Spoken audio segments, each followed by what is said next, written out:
So we have to stop pretending that countries that just hold an election where sometimes the winner somehow magically gets 90% of the vote because all the opposition is locked up or can't get on TV is a democracy. Hello and welcome to Intervlog, your trusted global insight channel, where we explore the stories shaping nations, policies, and people with clarity, depth, and neutrality. Today, we turn our lens toward East Africa, where democracy, power, and silence are meeting at a crossroads. A recent comment by former US President Barack Obama has sparked quiet waves across the continent. And nowhere do those waves seem more relevant than in Tanzania, where the 2025 general election has raised deep questions about the state of democracy, governance, and human rights. The echo of Obama's words. When Barack Obama said, "We have to stop pretending that countries where the presidential winner gets 90% of the votes because opposition candidates are locked up or can't get on TV are democracies," his statement resonated far beyond American politics. It was a sentence wrapped in diplomacy, but loaded with truth, a subtle critique of electoral theatrics disguised as democracy. While Obama never mentioned Tanzania by name, the timing of his comment, just days after the Tanzanian elections, has led many observers to draw a connection. The tone, the context, and the global reaction suggest that the message may have been an indirect reflection on Tanzania's 2025 polls. In late October 2025, Tanzania held its general election. The Independent National Electoral Commission, INEC, declared President Samia Hassan the winner, with over 97 to 98% of the vote. On paper, this was a landslide victory. In practice, it raised difficult questions. The ruling party, Chama cha Mapinduzi, CCM, has governed Tanzania for more than 6 decades. Its machinery of control runs deep, from village councils to the National Assembly. Yet in 2025, something felt different. Opposition voices, especially from the main opposition party Chadema, were not just losing the contest, they were being silenced before it even began. The silencing of opposition. The leader of Chadema, Tundu Lissu, was arrested on April 10, 2025, accused of treason and publishing false information after speaking under the slogan, "No reforms, no elections." Days later, Chadema itself was disqualified by INEC for refusing to sign what was described as a mandatory code of conduct. At first glance, this might seem procedural, but critics argue it was political. Without Chadema, the main opposition, the race was effectively uncontested. Another opposition figure, Luhaga Mpina of ACT Wazalendo, was also barred from contesting, leaving President Samia facing only minor candidates.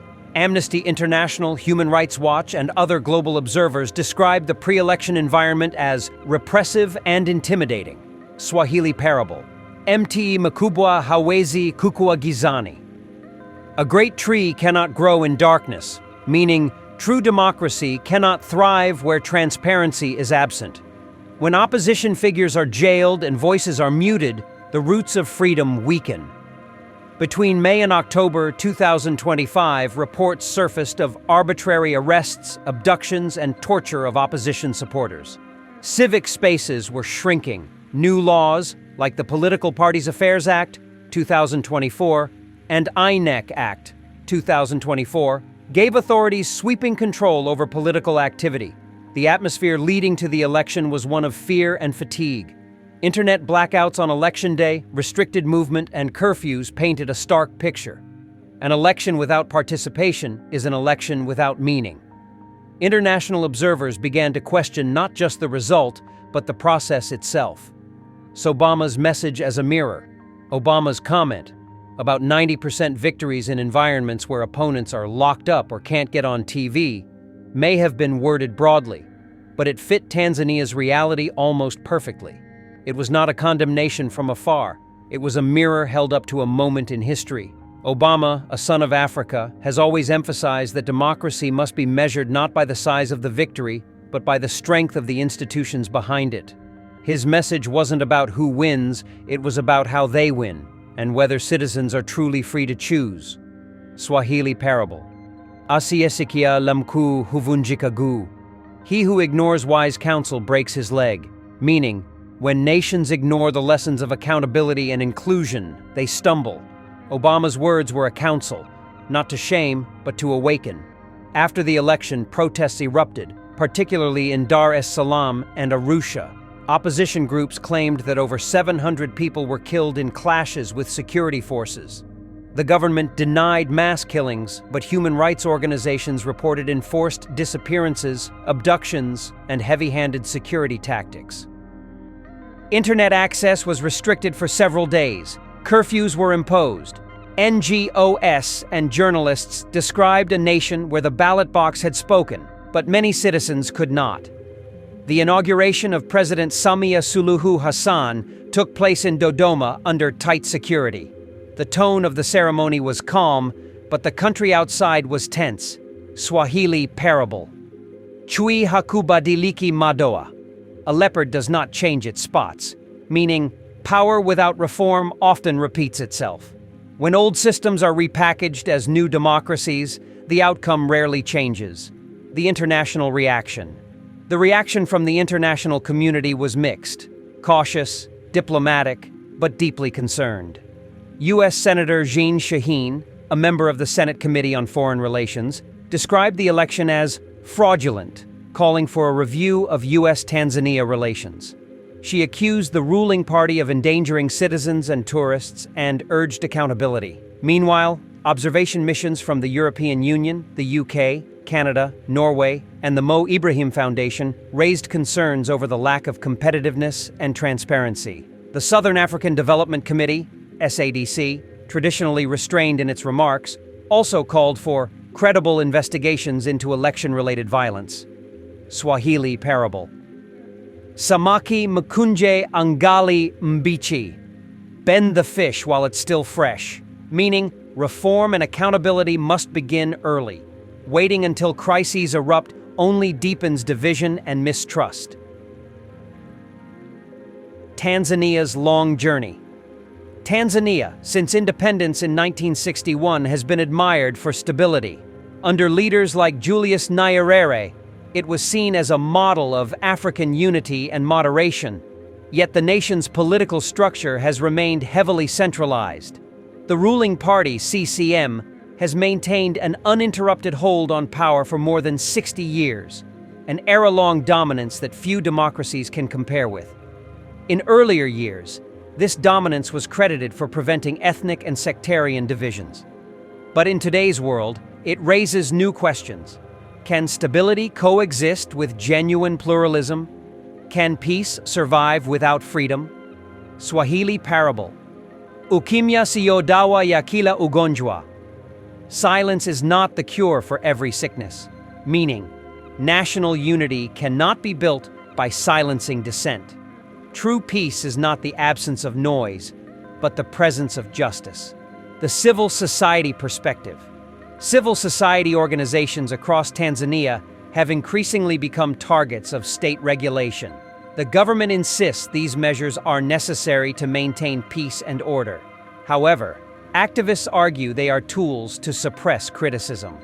Media outlets have faced license suspensions. Social media platforms were intermittently restricted. Independent journalists report surveillance and intimidation.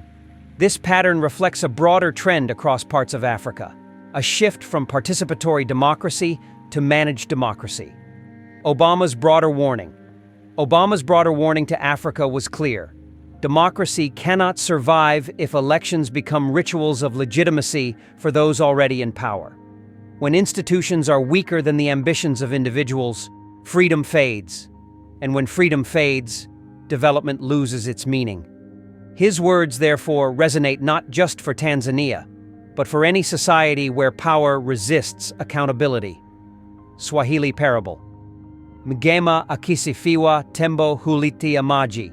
When the brewer is overpraised, he waters down the brew. Meaning, when leaders receive only praise and no criticism, the quality of governance declines. Accountability keeps leadership strong. Flattery weakens it. Behind every statistic are people, families, communities, stories, those who disappeared during protests, those whose voices were silenced on social media, those who went to vote only to find their choice already made for them. Human rights groups have documented more than 200 enforced disappearances since 2019. The state denies systemic abuses, but investigations are slow and opaque. In this climate, fear becomes the quiet language of survival. The role of the media. Media freedom remains one of the strongest indicators of democracy. When journalists cannot report freely, citizens cannot decide freely. During the 2025 elections, both domestic and international media faced access restrictions. Several outlets were warned against airing opposition rallies. This information blackout mirrored the digital one, a sign of how information control has become a political weapon. Swahili parable, Jua halifichwi kwa kidole. You cannot hide the sun with a finger, meaning the truth, no matter how much it is suppressed, eventually shines through. Transparency is inevitable, even in the darkest hours. The future of democracy in Tanzania. The future of Tanzania's democracy remains uncertain. President Samia's administration promises continuity, stability, and economic growth. But the foundation of political legitimacy rests on trust, and trust cannot grow in fear. The exclusion of opposition parties, the arrests, and the post-election unrest suggest a need for national dialogue, a space where all voices, even critical ones, can be heard.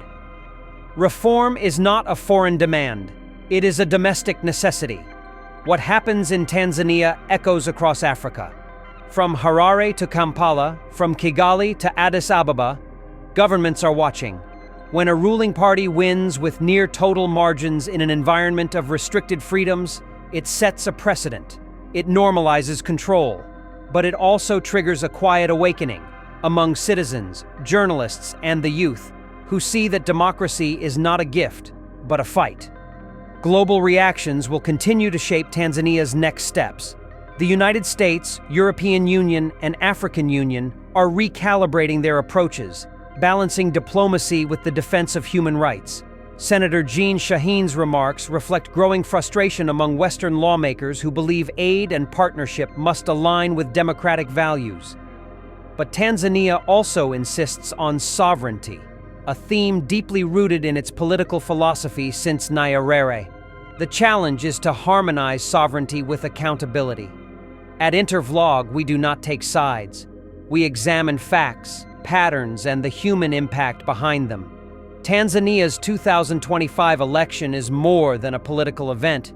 It is a lesson on the fragile line between stability and stagnation, between order and oppression, between power and principle. Obama's words are a reminder that democracy cannot be declared, it must be practiced. For Tanzania, the road ahead requires dialogue between government and opposition, between citizens and institutions, between truth and power. No nation ever perfected democracy overnight, but every democracy that survived did so because it listened, reflected, and reformed. As Obama once said in Ghana, Africa doesn't need strong men, it needs strong institutions. That wisdom remains true today. From the bustling streets of Dar es Salaam to the calm of Dodoma, the spirit of the Tanzanian people remains resilient. They have endured political shifts, economic challenges, and social changes, and they continue to hope. Hope is not naive. Hope is the courage to expect better. And so, even in this moment of tension, there lies a possibility. A chance for leaders to prove that legitimacy comes not from fear, but from fairness. Not from control, but from confidence. In the end, democracy is not a performance. It is a promise. A promise that every voice matters, that every vote counts, and that no leader is above accountability. Or as we say in Swahili, haki haipote huchelewa tu. Justice never disappears. It only delays. And when it arrives, it renews nations. This is Intervlog, where we analyze the world, not to divide, but to understand.